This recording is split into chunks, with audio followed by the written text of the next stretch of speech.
One of the first cars that I had when I first started driving was an old 1964 Econoline van that my grandpa had. He used it as a fishing van. It had a silhouette picture of him on the back with a cane fishing pole sitting fishing with a sunset. Very quaint little picture, and that kind of, in my mind, sort of sets up the nostalgic framing of that car.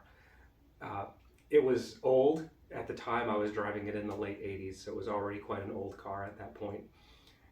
And there was nothing to it. It's just kind of a metal shell, empty as can be, two seats in the front with the motor right in between the two seats.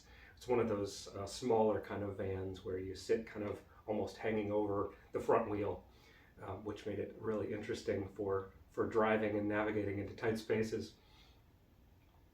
And I started using it to commute to work during the Christmas holidays. So it was winter, and this was in Wisconsin, so it was very cold.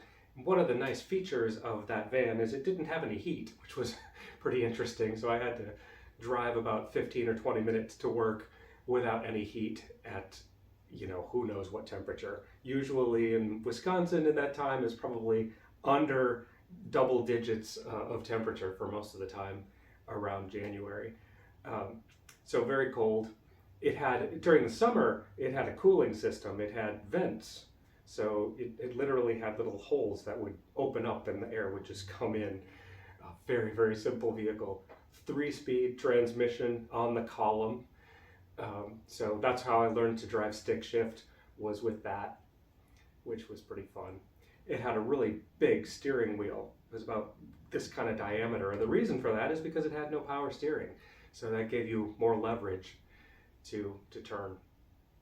One of the days I was at work, I worked the evening shift with a bunch of younger people from high school that were there just doing some work.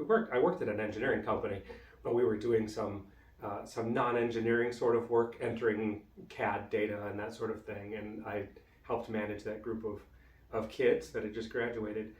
And one night we were all hungry and wanted to go out to eat. So for dinner, I drove them to McDonald's. And like I said, the car sits forward. So as a driver, you're sitting in front of the wheel. The back wheel, the front wheel is like behind you and right underneath you. So when you steer, you have to kind of steer too late to steer into a spot, and the front of the car seems to be going really far, and then it sweeps around. Kind of like driving something like a forklift almost, where the front is kind of differently aimed depending on the steering coming from behind. And I remember just casually, I was just driving casually because I knew how it worked, and I was pulling into the spot, and one of the guys in the vehicle just completely freaked out. He was sitting in the front seat next to me, and he thought we were going to crash into the other car. It was just funny because this was 30 years ago, and that whole situation just came up recently with that guy on Facebook, and he remembered that vividly, which just kind of kicked in my memory of that, which is one of the fun memories of that vehicle. The vehicle worked great. It was kind of like, if you can imagine like the Scooby-Doo bus, it looks kind of like that.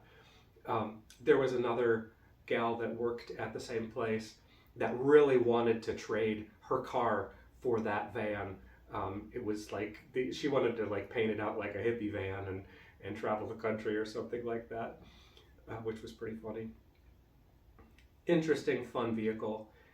Eventually, we needed to get rid of it. It was just an extra vehicle. Still was running okay, but this again was in the winter when we came to do this. And we were kind of sad to get rid of it, but it just wasn't practical to keep around. My parents needed the space. It was taking up space. It was already pushed off to the side of the driveway, so there was kind of a wet area there, and since it was winter, that had frozen. So we went to get the vehicle to go get rid of it, to take it to the junkyard, and it was frozen in about 8 inches of ice in the front wheel. We get in, and the vehicle just started right up, no problem, and we had to rock it back and forth again and chip away some of the ice, but we managed to get it out. Just a trooper of a vehicle, and we got that out and sadly drove it to the junkyard and sold it for $50 for parts. And my dad, as he was giving it to them, said, like, it still works. Maybe you can use it to move parts around or something here. Um, just, hoping to find some extra life for that vehicle. It's one of those things that it is just really sad, because it was like it represented my grandpa to me, and he had it for many, many years, and we had ridden in it as kids and things like that, and it was just a fun vehicle. But all things come to an end. And now, here we are all these years later, and I see vehicles very much like that. In fact, there was one about 20 miles away from here. Roughly the same year, all bombed out, seats are a mess. The vehicle was kind of running, but needed a lot of work. And because of all of the expense of used vehicles these days, they were selling it for almost $10,000 as a project for someone. And the funny thing is, for just a moment, I felt myself contemplating that, just because of the nostalgia of that vehicle and what that kind of means. It's not a particularly great vehicle or practical in today's world, but the power of that kind of nostalgia, of the emotion around that, is an extremely powerful thing. Lots of good memories, some very specific memories, and some just general memories that just give me a warm feeling whenever I see that kind of car. That's the power of memory, and the power of our emotions to put onto some sterile object our heart.